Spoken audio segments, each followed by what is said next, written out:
Imagine a very ordinary evening.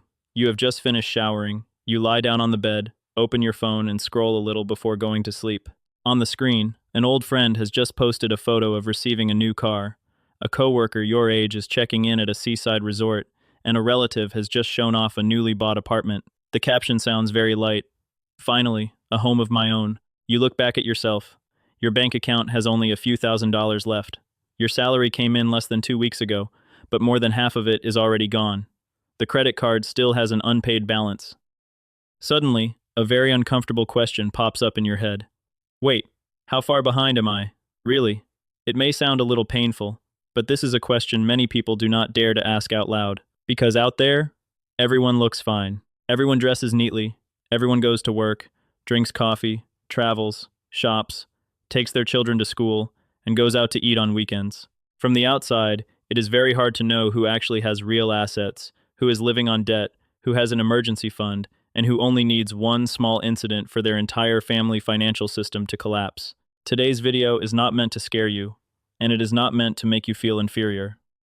The goal of this video is to pull the curtain down so you can look directly at the financial picture of an ordinary person. And maybe you will realize a very important truth.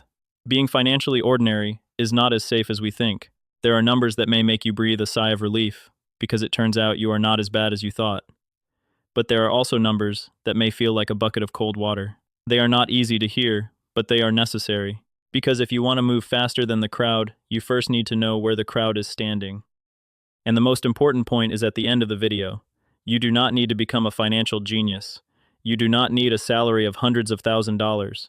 You do not need to win big from land. And you do not need to be luckier than other people. Sometimes, simply not living like an ordinary person already puts you ahead of many people. Now, let us begin. Before going into each number, keep this image in your mind. Personal finance is like a ship traveling across the sea. Outsiders only see the part above the water: clothes, vehicles, phones, vacations, houses, restaurant meals. But what determines whether the ship survives a storm lies beneath the surface: emergency money, debt, savings rate, net worth, ability to generate income, and spending discipline.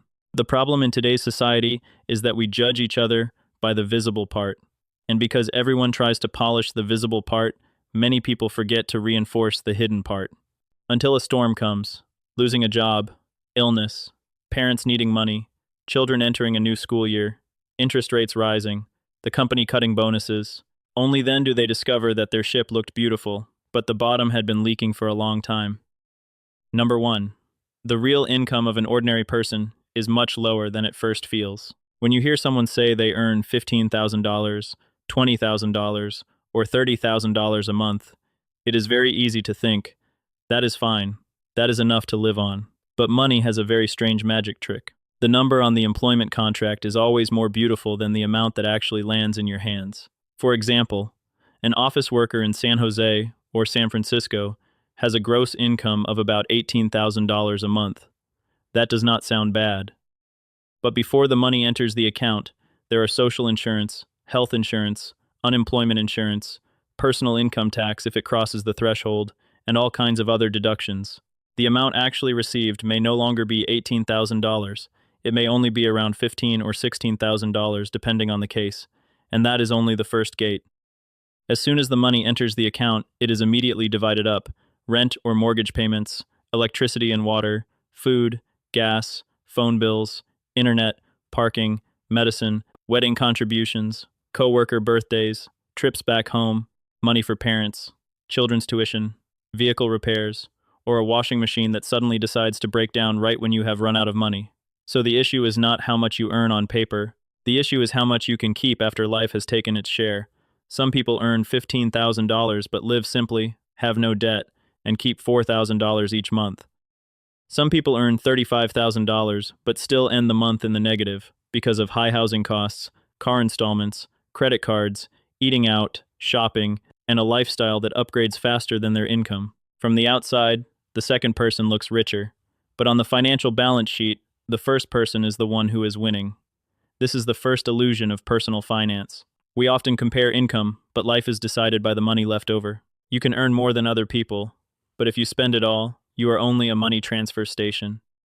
Money passes through your account, takes a souvenir photo, and then disappears into the pockets of landlords, banks, shopping apps, coffee shops, phone stores, insurance companies, schools, and all kinds of bills. It sounds harsh, but many people work for 10 years and still do not become wealthier, not because they do not make money.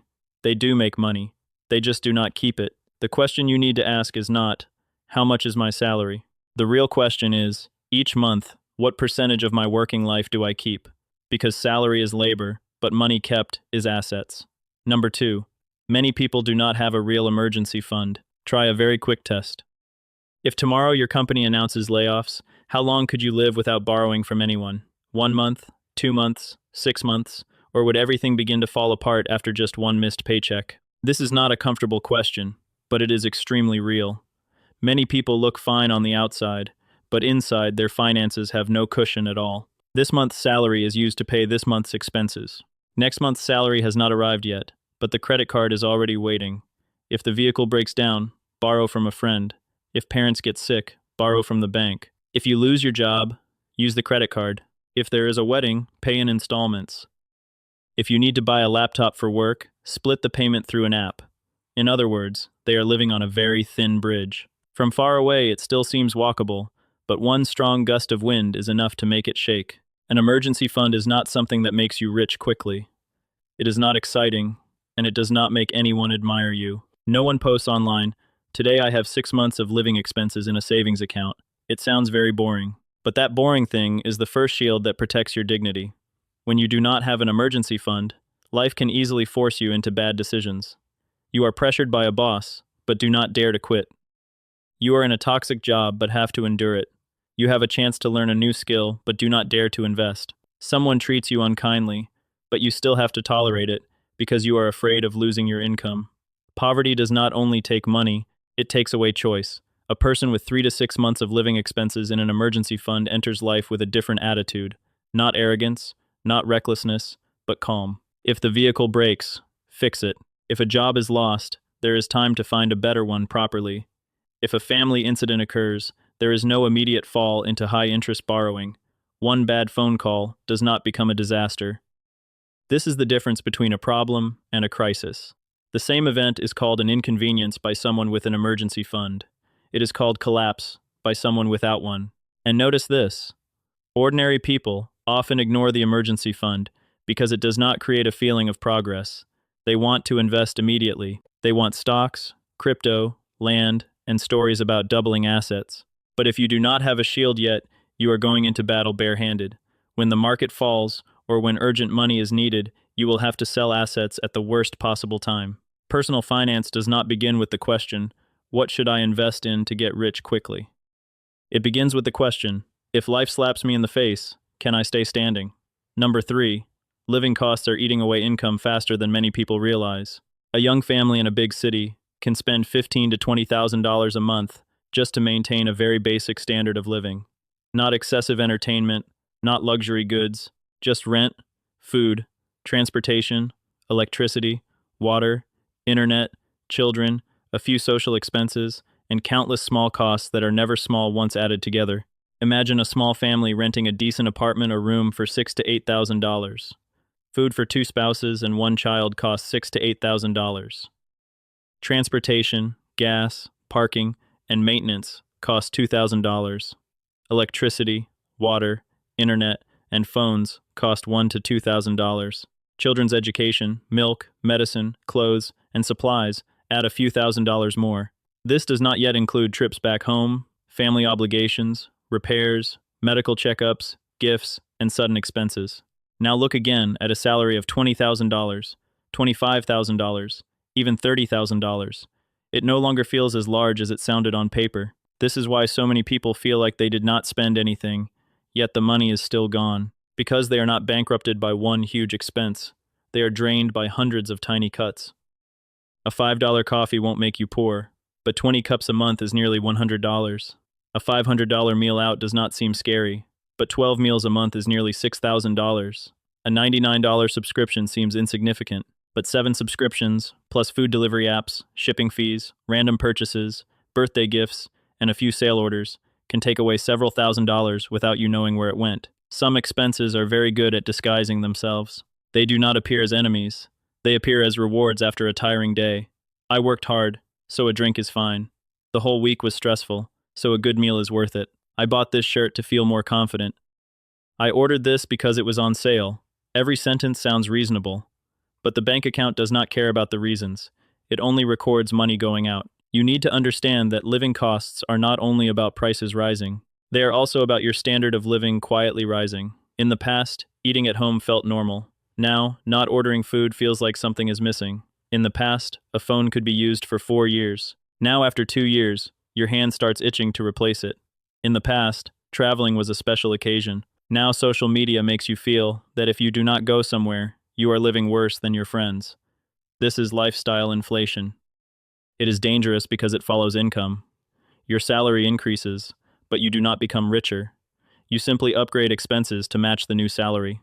A bigger room, more expensive restaurants, a newer phone, a better vehicle, farther vacations, and in the end, the savings rate is still the same. Ordinary people often think getting rich means making more money. But if your bucket has holes, pouring more water into it will not fill it. Before asking how to earn more, ask where your money is leaking. Number 4. Consumer debt is the invisible rock many young people are dragging behind them. There is a type of debt that is very dangerous because it does not feel dangerous at first. Consumer debt.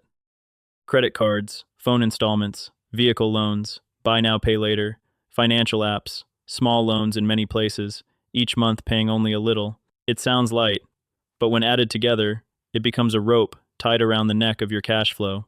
You buy a $2,000 phone and pay it over 12 months, a little over $160 each month. That sounds manageable. Then you buy a laptop on installments, another $150 each month. A car on installments, another $700 each month. The credit card still has a $20,000 unpaid balance. Every month, you roll part of it over. A few pieces of furniture on installments, a vacation charged to the card, a course bought on impulse but never seriously studied. Each item by itself does not scare you, but together, you may be losing $20,000 to $40,000 each month just to pay for the past. This sentence is very important. Consumer debt is how the future is taken hostage by the present. Today you want joy, beauty, convenience, and to keep up with friends. And the you of 6 months later, 12 months later, 24 months later, has to pay for that feeling. When the salary arrives, the money has not even had time to serve the present life before it must go to old decisions. You work the whole month, but part of your labor no longer belongs to you. Even more painful, many consumer debts have very high interest rates. Especially if you carry a credit card balance in the United States or use uncontrolled consumer loans, interest can eat away at you faster than you think. A $300,000 or $400,000 debt is not only $300,000 or $400,000. It also includes interest, fees, pressure, sleepless nights, and shame every time you look at the statement. Not all debt is bad. Debt used to buy cash-flowing assets, carefully calculated business debt, or debt for skills that truly increase income can be a tool. But debt used to buy an image is extremely toxic. Debt used to look successful in other people's eyes as a form of quiet self-destruction. Ask yourself honestly, do the things I am paying installments for today make me stronger 3 years from now? Or do they only make me look fine for the first few weeks? Some people buy a new phone to feel that they are not falling behind, but after 2 weeks, the excitement disappears, while the installment remains. Some people travel by credit card to heal, but when they come home and see the balance, the financial wound is even heavier. Some people buy a vehicle to feel grown up, but each month, installment payments, gas, maintenance, and parking drag them down. In the end, maturity has not appeared, only suffocation has. Consumer debt is like wearing a backpack full of rocks while climbing a mountain. Outsiders see you walking normally, but the higher you climb, the more exhausted you become. And the scariest thing is that you begin to think that exhaustion is normal. Clues quote, "No, it is not normal. It is a signal that you need to stop." Number 5. Many people's net worth is much lower than their appearance suggests. Net worth is a simple concept, but very few people dare to calculate it. The formula is everything you own minus everything you owe. Cash, savings, gold, stocks, investment funds, real estate, vehicles, business assets. Add them all up, then subtract bank loans, credit card debt, debt to relatives, installment payments, consumer loans, vehicle loans, and home loans. The number left is your true financial position, and this is where many people are shocked. A person driving a $40,000 car, but still owing the bank $40,000, with $10,000 in credit card debt and no emergency fund, may have a lower net worth than someone driving an old car, but having $30,000 in savings and owing no one. But society often admires the person driving the car more. That is the tragedy of the visible part. You can see someone else's vehicle, but not the loan. You see the house, but not 25 years of payments. You see the vacation, but not the credit card statement. You see luxury photos, but not a savings account at zero. You see someone dressed beautifully, but not them struggling to borrow money at the end of the month. Therefore, comparing finances based on appearance is a very dangerous game. It makes you feel inferior to people who may not actually be doing better than you. Then, because you feel inferior, you spend money to upgrade your own appearance. And the whole society joins a competition where the prize is debt. There is a sentence you should remember. Real wealth is often quiet. Fake wealth is usually loud. People with real assets do not need to prove themselves constantly. They may use an old phone, drive a normal vehicle, wear simple clothes, and eat at home. But inside, they have an emergency fund, investments, suitable insurance, a plan for their children, money to care for their parents, and the right to refuse unkind things. They do not need life to applaud them every day. People who lack financial security are often pulled into the need to prove themselves. Because they are insecure inside, the outside has to be shiny. Because the account is empty, the image must look full. Because they are afraid of being judged, they buy things that make others think they are fine. Net worth is a mirror that does not flatter. It does not care what phone you use. It does not care how successful your profile picture looks. It only asks, if today you sold everything you own and paid off everything you owe, how much would be left? If the answer makes you uncomfortable, good. Discomfort is the starting point of change. Number 6. The savings rate of ordinary people is too low to create freedom. Many people think saving is the money left at the end of the month. This is a fundamental mistake. If you wait until the end of the month to save, usually nothing will be left. Because money that is not assigned to a job will find its own way to disappear. It becomes a meal out, an item on sale, a coffee run, a small order, a whatever expense, a drinking session, a gift, or a self-reward. Ordinary people save passively. They spend first and save whatever remains. People with assets save actively. They set money aside first, and only the rest can be spent. This difference sounds small, but after 10 years it becomes a deep gap. Suppose you earn $20,000 a month. If you save only 5%, you keep $1,000. 1 year is $12,000. 10 years is $120,000, not counting interest. It sounds like money, but in the context of healthcare, education, housing, and old age, $120,000 after 10 years is not a strong fortress. If you save 20%, meaning $4,000 a month, 1 year is $48,000, and 10 years is $480,000, not counting investment. If that money is placed into channels suitable for your risk appetite, with discipline and time, it can become a serious foundation. Same income, different retention rate. Life branches into two directions. Do not see saving as stinginess. Saving is buying back the future. Every dollar you keep is not only money, it is a piece of freedom. It is a day you do not have to endure a bad job. It is a better night's sleep. It is one time when your parents need money and you do not have to run around borrowing. It is an investment opportunity when the market falls. It is a breathing room when life does not go according to plan. But saving does not mean torturing yourself. You do not need to turn life into a prison. You do not need to eat instant ramen all month. You do not need to cut off every joy. A more sustainable way is to choose a suitable rate and automate it. When salary arrives, immediately transfer 10%, 15%, then gradually 20% into a separate account. Treat that amount as money that does not exist. The rest is the living budget. The important thing is to do it before emotions interfere, because emotions always have very good reasons. Today I am too tired, so I need a reward. This month is my birthday, so spending a little more is okay. I am stressed, so I should go out. Christmas, New Year are coming, so I should buy new things. Life is short, why save? Every sentence sounds reasonable. But if next year you still have nothing, today's emotions will not stand up and take responsibility. Financial discipline is not hating yourself.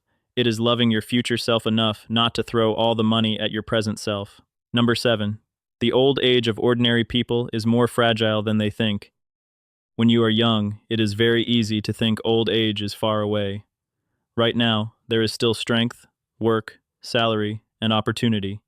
But time in finance is strange. It passes slowly when you want to get rich quickly, but very fast when you procrastinate. One day, you will be 50 or 60. Your body will no longer be the same. Job opportunities will be fewer. Health will require more care. Your children will have their own lives. Your parents may be old and weak, or no longer there. At that point, the question will no longer be what to buy for fun this month, but whether you have enough money to live decently without becoming a burden to anyone. This is a very real fear, but few people talk about it. Many people place all hope for old age in a pension or in their children. But think about it. What if later the pension is only enough for part of basic living expenses, while medicine, hospital bills, and unexpected costs are not covered? What if your children are also struggling with housing, tuition, and the living expenses of their own families? If you love your children, do you truly want your old age to become a spiritual debt placed on their shoulders? Do not misunderstand. Family is support, and filial children are precious. But a healthy financial plan should not rely entirely on the hope that someone else will save you. Adults prepare for old age not because they are pessimistic, they prepare because they love their family. A person with assets for old age feels much lighter. They do not need to ask their children for every small expense. They do not panic when a doctor orders tests. They do not have to sell assets in a rush during illness. They do not live with the feeling that they are bothering the next generation. They can help their children when needed, instead of becoming a burden. You see, money here is not for showing off. Money is dignity during the weakest moments of a person's life. And old age is not built at age 60. It is built from small savings at age 30, decisions not to buy debt at age 35, steady investments at age 40, and the times you choose peace over vanity. Ordinary people often delay because they think there is still time, but compound interest needs time. Retirement funds need time. Assets need time. Income-generating skills need time. If you start late, you are not only short of money, you are short of the most valuable thing that allows money to multiply, time. Number 8. Ordinary people often do not know where their money goes. This may be the most common problem. When asked how much they spend each month, people often answer based on feeling, probably around $15,000, probably not much. This month was a little excessive. But when the bank statement is opened, the real number can be very different. Money hates vagueness. Vagueness is the perfect environment for leakage. You do not need to track everything as complicatedly as a corporate accountant, but at least you need to know the 5 big categories: housing, food, transportation, debt, and miscellaneous spending. Just knowing these 5 categories already shows you 80% of the problem. Some people think coffee is costing them money, but the real culprit is rent that is too high compared with income. Some people think they are poor because their salary is low, but in reality they are paying too many installments each month. Some people think they spend little, but food delivery and online shopping apps are quietly taking $4,000 or $5,000. Some people think they cannot save, but they are maintaining a vehicle beyond their ability. If you do not measure it, you cannot fix it. If you want to lose weight, you must dare to step on the scale. If you want to treat an illness, you must dare to take tests. If you want to fix your finances, you must dare to look at your statement, not to insult yourself, but to know where the bleeding is. A very simple exercise. Tonight, open your banking app, e-wallet, and credit card, and look back at the last 30 days. Do not judge, just divide spending into 3 groups. Group 1, survival expenses. Rent, basic food, electricity and water, transportation, medicine, tuition, things that are truly necessary. Group 2, value-creating expenses. Skill learning, health, work tools, investments, savings, necessary insurance. Group 3, leakage expenses. Buying because you are sad, eating because it is convenient, ordering because there is a sale, spending because of ego, subscriptions you do not use, fees you forgot to cancel. Just doing this exercise once will show you the truth. And the truth at first may be a little ugly, but it is a map. Without a map, you are only walking in fog. Number 9. Just being a little better than ordinary can take you very far. Listening from the beginning until now may feel heavy. Income being eroded, costs rising, consumer debt, low net worth, fragile old age, low savings rates. But this is the hopeful part. Because the average level is not very high, you do not need to do something extraordinary to move ahead. You only need to do a few basic things consistently for a long enough time. If ordinary people have no emergency fund, you build 3 months of expenses. You are already different. If ordinary people carry credit card debt in the United States, you pay it off and never let card interest eat you. You are already different. If ordinary people save 5%, you raise it to 15%, then 20%. You are already different. If ordinary people do not know where their money goes, you track spending for 15 minutes each week. You are already different. If ordinary people buy things to prove themselves, you buy things that truly serve your life. You are already different. If ordinary people wait until they are rich to invest, you start small, consistently, understand the risks, and prioritize debt reduction. You are already different. Financial freedom does not begin with one big explosion. It begins with boring actions repeated for many years, and you must learn to respect those boring actions, because money likes patient people. It does not reward those who get excited for 1 week and then quit. It rewards those who do the right things, even when no one applauds. Like planting a tree. 1 day of watering shows nothing. 1 week shows nothing. 1 month it may still be only a small sprout. An impatient person will give up and say this tree does not grow. But a person who understands the rules will keep watering. 1 day, the tree is tall enough to provide shade. Assets are the same. The first months are very boring. But 1 day, you look back and realize you have a shield, then a foundation, then assets, then a life with less fear. Now, if this entire video had to be condensed into one sentence, it would be this. Do not try to live like an ordinary person. If ordinary people are moving toward insecurity, then ordinary salary comes in and disappears. Ordinary is having consumer debt. Ordinary is having no emergency fund. The ordinary is buying first and thinking later. Ordinary is not daring to look at bank statements. The ordinary is hoping old age will somehow be fine. Ordinary is watching how other people live and forcing yourself to chase after them. But you were not born just to be ordinary in anxiety. You can choose another path. It may not be as glamorous. It may not get as many likes. It may not make other people admire you immediately, but it is stronger, more peaceful, and it helps you sleep better. It makes your family safer. Today's small action is very simple. After watching this video, do not try to change your entire life in one night. Just do one thing. Open your banking app and calculate your net worth. Write down everything you own. Cash, savings, gold, investments, assets. Then write down everything you owe. Credit cards, installment payments, loans from relatives, bank loans. Take what you have and subtract what you owe. Do not avoid it. Do not decorate the number. Do not fool yourself. That number is not there to shame you. It is your starting point. Then choose one small goal for the next 30 days. It could be reducing $1,000 in leakage spending. It could be paying down $2,000 of card debt. It could be automatically transferring 10% of your salary into a savings account on payday. It could be canceling 3 subscriptions you do not use. It could be cooking 10 more meals, small, but real. You do not need to be perfect. No one is perfect with money. The person writing these lines has also spent foolishly before, bought things because of ego, thought that earning more money would solve everything, and avoided looking directly at the numbers because it hurt. But personal finance changes from the moment you stop hiding. 1 day, when you have a solid emergency fund, no bad debt, steady investments, money to care for your parents, a plan for your children, the ability to refuse a toxic job, and the ability to sleep without fearing bank messages, you will understand that real wealth is not noisy. It is a family meal, not haunted by money. It is waking up in the morning without panic over bills.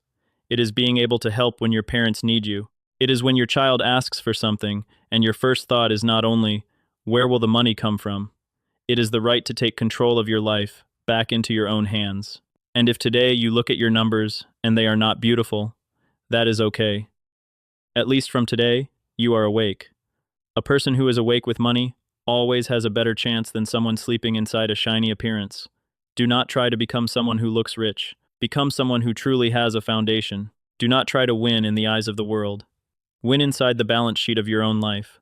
Do one small thing today, one number written down, one debt faced, one saving automated, one leak closed. Your future does not change through one grand decision. It changes through small decisions repeated long enough. You are not alone on this journey. Many people are also starting again. They have also lied to themselves, been in debt, been afraid, and felt left behind. But as long as you still dare to look straight ahead, dare to fix things, and dare to move step by step, your financial ship can still turn around. Thanks for watching, and I'll see you in the next video.